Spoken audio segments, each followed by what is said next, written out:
করলাম হাওয়া কেমন। হাওয়া কেমন আমরা একটা চায়ের দোকানে শুরু করেছি। এটা কালিন্দি বলে জায়গা। কালিন্দি একটা বাজার, সেই বাজারে শাকসবজি বিক্রি হচ্ছে।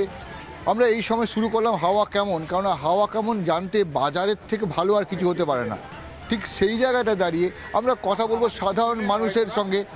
এবং আমি আরেকটা চায়ের দোকানে এসে উপস্থিত হলাম, এখানেও তো দেখছি অনেক মানুষ। দিদি, এখানে কাকু, আপনি তো এখানে বাজার করতে এসছেন নাকি? না বাজার না, আমার এখানে বাড়ি আর বাজারই করতে এসেছি। সব বাজার আমি এখানে বাজার করতে এসেছি। এখানে বাজার করে টোরে বাড়ি যাবো। বাজার করে বাড়ি কি যাবেন? তো ঠান্ডা পড়েছে নাকি আগে? ঠান্ডা তো কাল থেকে মোটামুটি পড়েছে, বৃষ্টি হয়ে যাওয়ার পরে না ঠান্ডাটা পড়েছে। এদিকে তো পাশে বাংলাদেশের হাওয়া বেশ গরম। হ্যাঁ, বাংলাদেশের ভাবাগত এটা আমার মনে হয় এটা কোনো চাল, কোনো দেশের চাল। কোনো দেশ চাইছে এটাকে ভাগ করার চেষ্টা করছে, বা পাকিস্তানে অ্যাডজাস্ট করার চেষ্টা করছে। আমার মনে হয় এটা খুবই অন্যায় করছে। আমাদের দেশে ইন্দিরা গান্ধী যখন মুজিবকে গড়েছিল, মুজিবে চেয়েছিল একটা আমাদের স্বাধীন দেশ হোক, হয়েছে, কিন্তু পাকিস্তান সেটা করতে দেবে না। তাকে সাপোর্ট করছে, কোনো বাইরের দেশ সাপোর্ট করছে। বাইরের দেশ সাপোর্ট করছে। কাকু, আপনার সঙ্গে কথা বলবো। আমি আরেকজন বসে দেখছি, তার সঙ্গে কথা বলে নি। যে এই যে ঘটনাগুলো ঘটছে, আপনি তো এই বাজার করতে এসছেন নাকি? এই তো মানে একের পর এক ঘটনা শুনছি, এ তো মহা মুশকিলের ঘটনা শুনছি। এটা ঘটনাটা আজকের নয়, এটা বহু বছরকার পুরনো একটা রোগ। এটা একটা ব্যাধি, এবং এই ব্যাধিটা তৈরি হয়েছিল কিন্তু 1905 খ্রিস্টাব্দে, যে সময় ভারত স্বাধীন হয়নি। বঙ্গভাগ হবে, এবং তার জন্য লড়াই চলতে চলতে 1946 সালে এই বাংলা ঠিক হলো যে দুভাগে বিভক্ত হবে, এবং পূর্ব বাংলা এবং পশ্চিম বাংলা। এবার সেই পশ্চিম বাংলাও কিন্তু ইস্ট পাকিস্তানের ওখানে চলে গেছিল। ঠিক এই সময় একজন কলকাতা ইউনিভার্সিটির উপাচার্য ডক্টর শ্যামাপ্রসাদ মুখার্জির নেতৃত্বে তারা আন্দোলন তৈরি করলেন, এবং সেই সময় কিন্তু মুসলিম লীগ কিন্তু ক্ষমতায় ছিল। ওগুলো ইতিহাস তো হলো, কিন্তু এখন রক্ত বের করে দিচ্ছে, মাথা ফাটিয়ে দিচ্ছে, একের পর এক ধ্বংস করে দিচ্ছে। হিন্দুদের তো মহা মুশকিল বাংলাদেশে। অ্যাকচুয়ালি বাংলা ভাষায় যারা কথা বলে, সেই বাংলা ভাষায় কথা বলা মানুষজন যে এত নিকৃষ্ট মানের হতে পারে, সে 1946 সালে সে নোয়াখালী এবং গ্রেটার ক্যালকাটা কিলিং হয়েছিল।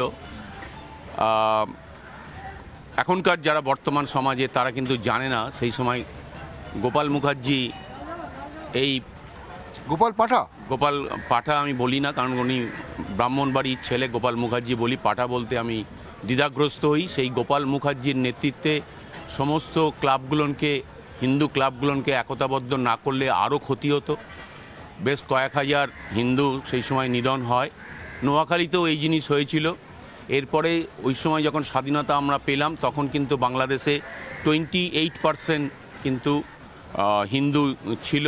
এরপরে আস্তে আস্তে বিভিন্ন জায়গায় ছড়িয়ে ছিটিয়ে ওইখান থেকে এখানে নিরাপত্তার তাগিদে চলে আসে। এই মুহূর্তে 5-6% হিন্দু রয়েছে, সেটাও এদের সহ্য হচ্ছে না। আমরা জানি যে 1971 সালে ম্যাডাম ইন্দিরা গান্ধী কীভাবে একটা রিস্ক নিয়েছিলেন। তখন কিন্তু ভারতবর্ষের এত ডিফেন্সে কিন্তু এত তাগদ ছিল না, তা সত্ত্বেও তিনি একটা বড় রিস্ক নিয়ে ফেলেছিলেন, এবং সেখান থেকে কিন্তু একটা বিশ্বযুদ্ধ লেগে যেতে পারত, এবং আমরা আমেরিকার কাছে কিন্তু ধ্বংস হতাম। আমেরিকা কিন্তু 7ম নৌবহর পাঠিয়ে দিয়েছিল। সেই সময় যদি সোভিয়েত ইউনিয়ন যদি আমাদের পাশে না দাঁড়াতো, তাহলে কিন্তু আমাদের ভারতবর্ষে খুবই ক্ষতি হয়ে যেত। কিন্তু ম্যাডাম গান্ধী তবুও রিস্ক নিয়ে নিয়েছিল ম্যাডাম গান্ধী, এবং তার সুদূর দূরদর্শিতা ছিল, এবং তার সময় কেন এশিয়ার মুক্তিসূর্য তখন তাকে বলা হতো। এখনও পরিস্থিতি তো খুব ভয়াবহ। এখন তো পরিস্থিতি ভয়াবহ, কারণ বললাম যে যারা বাংলা ভাষায় কথা বলে সেই ধরনের মুসলিম কিন্তু হিন্দুদের প্রতি বেশি বিদ্বেষ, কেন জানি না। যারা বাংলাভাষী মুসলিম সমাজ নয়, তারা এতটা কিন্তু রুড নয়। তারা সব সময় ভারতবর্ষকে শত্রু দেশ হিসেবে মনে করে, এবং সেটা বহু প্রমাণ আছে। ইন্ডিয়া যখন বিশ্বকাপের ফাইনালে হারলো, যেন মনে হয় যেন বিশ্বকাপের ফাইনালটা অস্ট্রেলিয়া নয়, বাংলাদেশ জিতেছে। এতটা বিদ্বেষ কেন হয়? কেননা আমরা তো একটা অথচ বাংলাদেশের মেডিসিন, ডাক্তার দেখানো সব সব আজকে আমরা যদি বন্ধ করে দিই, তাহলে কিন্তু আলু, পেঁয়াজ এবং মেডিসিন বা অন্যান্য সেমিকন্ডাক্টর যে চিপসগুলো আছে, আমরা যখন এই মুহূর্তে আমরা স্বয়ং সম্বর হয়ে দিতে পেরেছি, সেখানটা কিন্তু এদের নষ্ট হয়ে যাবে। তার সত্ত্বেও এই বাংলা ভাষার যারা কথা বলে সেই ধরনের যে সাম্প্রদায়িক দাঙ্গা করার জন্য সবসময় ঘুরে বেড়ায়। 2021 সালেও আপনারা দেখবেন কোরআন রাখা নিয়ে আমরা কথা বলবো আপনার সঙ্গে। এই যে বাংলাদেশ নিয়ে কথা বলছিলেন, হ্যাঁ বাংলাদেশ তো বঙ্গভূম, আপনি তো বাঙালি। হ্যাঁ, ডেফিনেটলি আমি বাঙালি। আমি বাঙালি, হ্যাঁ। তো এই যে বাঙালিদের মারছে, বাঙালি মারছে, আমরা বললাম তো, কোনো একটা বাইরের দেশ এদের সাপোর্ট করছে এবং পাকিস্তান এদেরকে সাপোর্ট করছে। পাকিস্তান ভারতের সামনে টিকতে পারবে? পারবে না। কতবার হয়েছে, সবসময় পাকিস্তান হেরে বেরিয়ে গেছে, কিন্তু পাকিস্তান বাংলাদেশ এক হয়ে গেলে ভারতের সাথে পারবে? কোনো দিন পারবে না। ভারতের যা এখন স্ট্রেংথ, কোনো দেশ পারা মুশকিল এখন বাংলাদেশে। বাংলাদেশকে যদি ভারত বয়কট করে দেয়, বয়কট বাংলাদেশ, টিকতে পারবে? তবে কি বাংলাদেশ টিকতে পারবে? কোনো দিন টিকতে পারবে না বাংলাদেশ, কোনো দিন টিকতে পারবে না। তাহলে এত লাফালাফি করছে কেন? একটা কথা বলছি যে আপনাকে বললাম না, আপনাকে বড় বলছি, কোনো বাইরের সহযোগিতা পাকিস্তানের সঙ্গে করে পাকিস্তান এইটা করবার চেষ্টা করছে। আচ্ছা, এই যে এদের কি এত ক্ষমতা আছে, এরা লাফালাফি করতে পারবে? এত লাফাচ্ছে কেন সবাই? সোশ্যাল মিডিয়ায় লাফাচ্ছে, মানুষকে মারছে, রক্তাক্ত করেছে, এক একটা যে ছবি টিভিতে আসছে। আপনি রিপাবলিক বাংলা দেখেন তো? মাঝে মাঝে দেখি, কারণ টিভির প্রতি বা মেন স্ট্রিম টিভির প্রতি এই যে দেখাচ্ছে বাংলাদেশের খবরগুলো, খবরগুলো আমি মোবাইলের মাধ্যমে বা কিছু কিছু সময় নজর পড়েই। কি ভয়ঙ্কর দৃশ্য! ভয়ঙ্কর দৃশ্য, অবশ্যই ভয়ঙ্কর দৃশ্য। আমি বারে বারে বলছি, শুধু এখন এই বছরে নয়, এটা বারে বারেই বাংলাদেশে যারা বাংলা ভাষায় কথা বলে, বারবার বলছি, যারা বাংলা ভাষায় কথা বলে সেই ধরনের সংখ্যালঘু বা মুসলিম সমাজ কেন এত হিন্দুদের বিরুদ্ধে? তাদের 28% থেকে তারা 5-6% হয়ে গেছে, হোয়ারাজ আমাদের এখানে কিন্তু তাদের মুসলিম সমাজ বাড়ছে। তাতে তো আমাদের কোনো বিদ্বেষ নেই, তাহলে আমাদের সাথে তো তারা এক জায়গায় আমরা রয়েছি, আমাদের তো কোনো তাদেরকে নিয়ে বিরোধ নেই। যদিও তাদের বিভিন্ন সময় তারা বিভিন্নভাবে দুর্গাপূজার প্রতিমা ভাঙা থেকে আমাদের ভারতবর্ষে মুসলিম, পশ্চিমবঙ্গে মুসলিম বাড়ছে, কোথাও কোনো বিদ্বেষ নেই। কিন্তু বাংলাদেশে মুসলিম 33 থেকে কমে 5%। কাকু কোথায় যাচ্ছেন? বাজার করতে। কোথায় বাড়ি? কালিন্দিতে। আসল বাড়ি কোথায়? আসল বাড়ি তো বাংলাদেশে ছিল। বাংলাদেশে ছিল? শুনেছেন বাংলাদেশের খবর? হ্যাঁ, খবর শুনেছি। ভয়ঙ্কর সব খবর। হ্যাঁ, ভয়ঙ্কর তো। মারছে তো হিন্দুদের। জানি তো। তখনও মেয়ে ছিল যখন চলে এসেছিলেন আপনারা? হ্যাঁ, তখনও এইরকম হচ্ছিল, অবস্থা এইরকমই ছিল। মেরে ভাগিয়ে দিচ্ছিল। হ্যাঁ, সবাইকে মেরে ভয়ে পালিয়ে আসতে হচ্ছে। ভয়ে পালিয়ে এসছে। ওরা কি চায় ওখানে হিন্দুরা থাকবে না নাকি? না, এরা চায় না এটা। কি চায় ওরা? ওরা চায় হিন্দুদের বাড়ি ঝাড়ি সব দখল করে ওরাই থাকবে, সব অন্য কাউকে থাকতে দেবে না। ওখানকার জমি জমা, হ্যাঁ, সোনার জমি, ধান ক্ষেত, কত বড় বাড়ি, সব দখল করে নেবে। সব দখল করবে। আসুন আসুন। তো ওরা এই যে এটা করছে, তো ওখানকার লোকেরা প্রতিবাদ করে না? আর প্রতিবাদ করলে করলে তো এরা শেষ করে দেবে একদম। সবাই ভয়ে ভয়ে থাকে। হ্যাঁ, এখনো যারা আছে ভয়ে ভয়েই আছে। ভয় ভয় আছে। চট্টগ্রামের অবস্থা তো খুব খারাপ। চট্টগ্রামের অবস্থা খুবই খারাপ। চট্টগ্রামে তো মানে আমি যা শুনতে পাচ্ছি, চট্টগ্রামে টিভিতে রিপাবলিকে দেখায়, তো কঠিন অবস্থা, ধরছে, মারছে। ঠিকই। আপনি কি এখানেই জন্মেছেন না বাংলাদেশে জন্মেছেন? জন্ম বাংলাদেশে। কখন চলে এসেছেন? কখন পালাতে বাধ্য হয়েছেন? আমি অনেক আগে 63-তে এসেছি। তখন আমার বয়স কত ছিল? তখন আমার বয়স 13 বছর। 13 বছর। কিছু স্মৃতি মনে আছে বাংলাদেশের? হ্যাঁ, পুরো স্মৃতি। কেমন অত্যাচার চলতো ওখানে? এমনিতে কোনো অত্যাচার হতো না, কিন্তু মাঝে মাঝে হতো আর কি। এমনিতে কোনো ইয়ে ছিল না। ভয়ে পালালেন কেন, চলে এলেন কেন এখানে? চলে এলাম এই যে ভবিষ্যতে যদি আবার গন্ডগোল হয়। মানে এটা মনের মধ্যে ভয় ঢুকে গেছিল। 47-এ যেটা হয়েছিল, 47-এ পার্টিশনের পরে এই বইটাই মানুষের মনে তখন ছিল, তখনই মানে সবাই চলে যাওয়ার ধান্দায় ছিল। ওখান থেকে পুরো 47-এ মনে হয়, ওখান থেকে এখন 7% হ্যাঁ হ্যাঁ, কমে যাচ্ছে।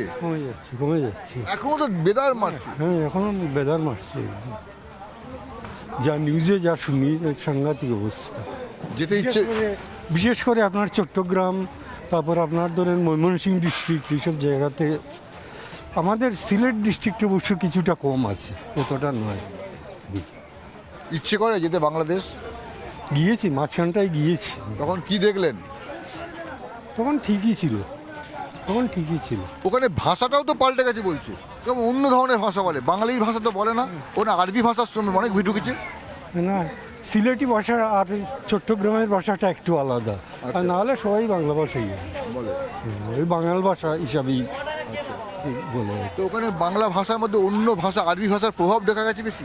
না না, দেখিনি এরকম। আপনি দেখেন ওখানে মানুষজন আছে কেমন? আগে আগে উর্দুতে রেল স্টেশনের নামটা থাকতো, কিন্তু পরে দেখলাম শুধু বাংলা আর ইংলিশই আছে, অন্য কোনো ইয়ে নেই। এখন তো আবার সরকারি পাল্টে গেল, হ্যাঁ, এখন তো সরকারি পাল্টে। মুজিবরের মেয়ে হাসিনা তো আর নেই, না না, এখন তো আবার উর্দু শুরু হয়েছে, ওই তো। পাকিস্তান থেকে জাহাজ আসছে, হ্যাঁ, জানেন তো হ্যাঁ, সব। জানি সব জানি। কি হবে কি এবার ওখানে?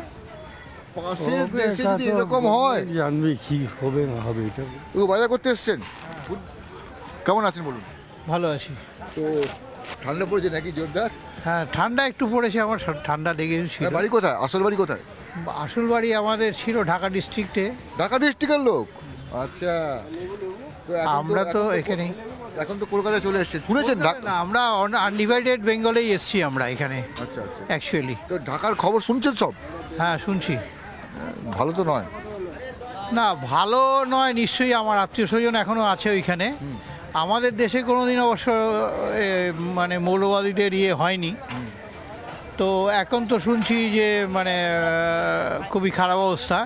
শুধু মৌলবাদীদের নয়, যারা আওয়ামী লীগের যারা সমর্থক তাদেরও কিন্তু মারছে, হিন্দুদের শুধু নয়, তাদের ওপরে অত্যাচার হচ্ছে। তবে এটা খুবই আশঙ্কার ব্যাপার এবং দুঃখজনক ঘটনা, এবং মৌলবাদীরা জাঁকিয়ে বসেছে।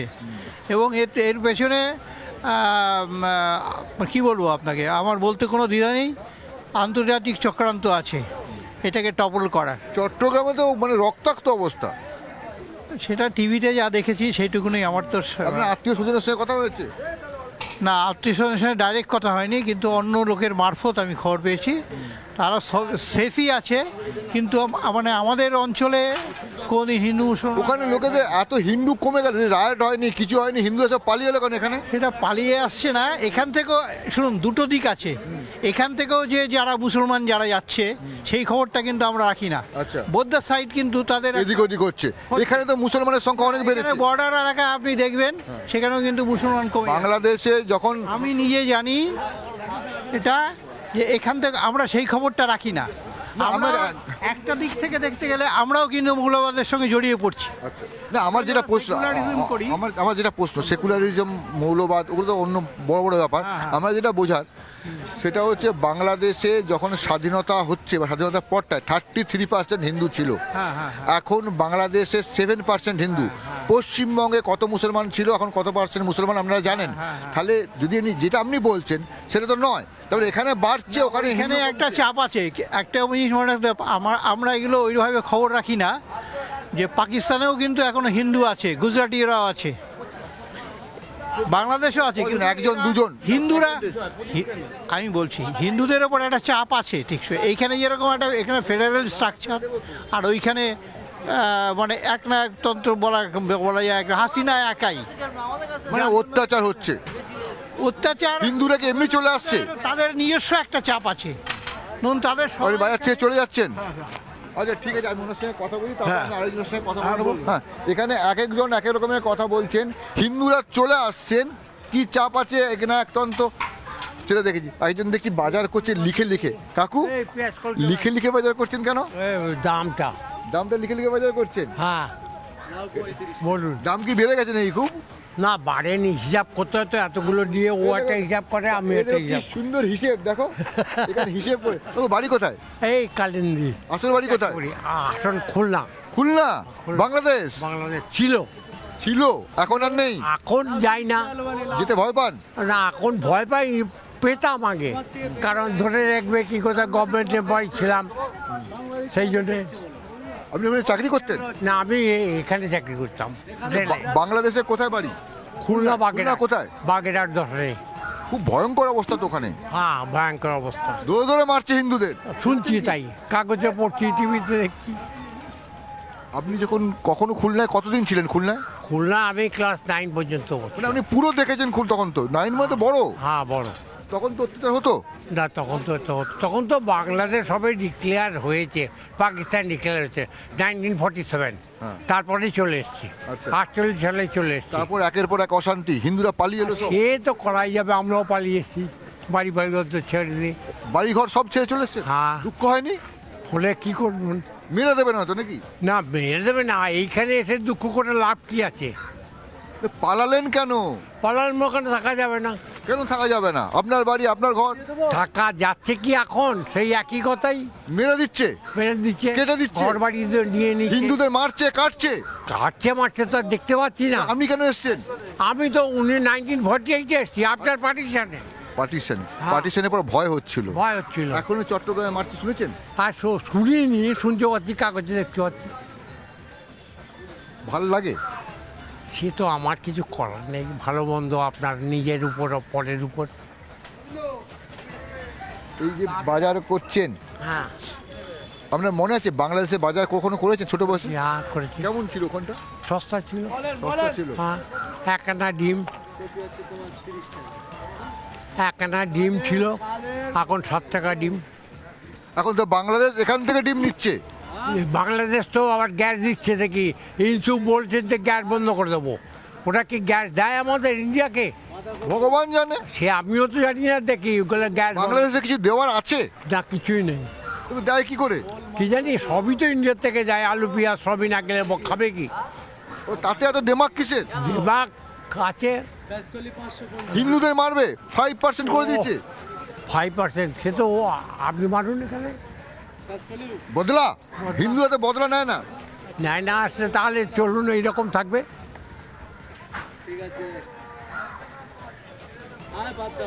ভালো লাগছে না, না ভালো লাগছে না, মন খারাপ হয়ে যাচ্ছে, যাচ্ছে, কিন্তু কিছু করার নেই। করার নেই। আপনি আমি কি করব? যদি নেতারা না করে আপনি আমি কি করব? আমি একা কি করবেন? এই যে কিছুদিন আগে কলকাতায় করলো, তাতে আবার পুলিশের লাঠিচার্জ। আপনার বয়স কত? আমার বয়স 93।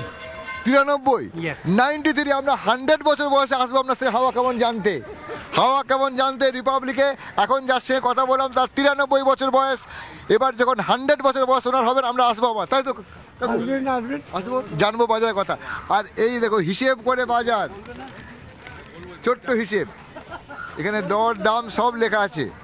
বাংলাদেশ ছিলেন, বাংলাদেশ থেকে এক আনায় ডিম খেয়েছেন, হ্যাঁ কেন ডিম খেয়েছি, সেই বাংলাদেশ শেষ, রক্তাক্ত হচ্ছে। হচ্ছে, চলে আসতে বাধ্য হয়েছিলেন। আমরা আরো আরো কথা বলবো আরো অনেকের সঙ্গে। Good morning. Good morning. বাড়ি কোথায়? বাড়ি কোথায়? বাড়ি এই তো এখানেই, আবার কোথায়? আগে কোথায় ছিল? হ্যাঁ আগে আগে আগে আমার এখানেই সব কিছু, আগে কিছু দেখিনি তো, সে শুনেছি বাংলাদেশে ছিল। বাংলাদেশ শুনেছেন? হ্যাঁ হ্যাঁ শুনে, বাংলাদেশের কথা এখন শুনছেন? বাংলাদেশের কথা কি হচ্ছে? না সে তো শুনছি, সে তো সবসময় শুনছি বাংলাদেশে হচ্ছে। হাওয়া ভালো নয় তো ওখানকার? না একদমই না, একদমই ভালো না, একদমই হাওয়া ভালো না। হ্যাঁ হ্যাঁ তো ওখানে তো মানে ওখানে যেটা প্রবলেম হচ্ছে, মানে হিন্দুদের ধরে ধরে মারছে। হ্যাঁ তো ওরা কি চাইছে যে হিন্দুরা সব চলে যাক? হ্যাঁ ওটাই চাইছে, ওটাই চাইছে। ওরাই চাইছে যে ওরা চলে যাক। হ্যাঁ ওরা এদের ছেড়ে চলে যাক, আমরা এখানে রাজত্ব করি আর কি। সব তো নিয়ে নিয়েছে। উনার সঙ্গে কথা বললাম, 93 বছর বয়স, বাড়ি ঘর সব ছিল, সব নিয়ে নিয়েছে। হ্যাঁ সব নিয়ে নিয়েছে। এই তো আমার দাদা, উনিও দিলীপ বাবু, বুঝলেন? দিলীপ, হ্যাঁ আমিও দিলীপ। হ্যাঁ বললেন। দুজনেই দিলীপ? হ্যাঁ হ্যাঁ হ্যাঁ দিলীপ স্কয়ার? দিলীপ স্কয়ার। হ্যাঁ দুজনেই তাহলে বাংলাদেশ থেকে চলে আসতে হয়েছে?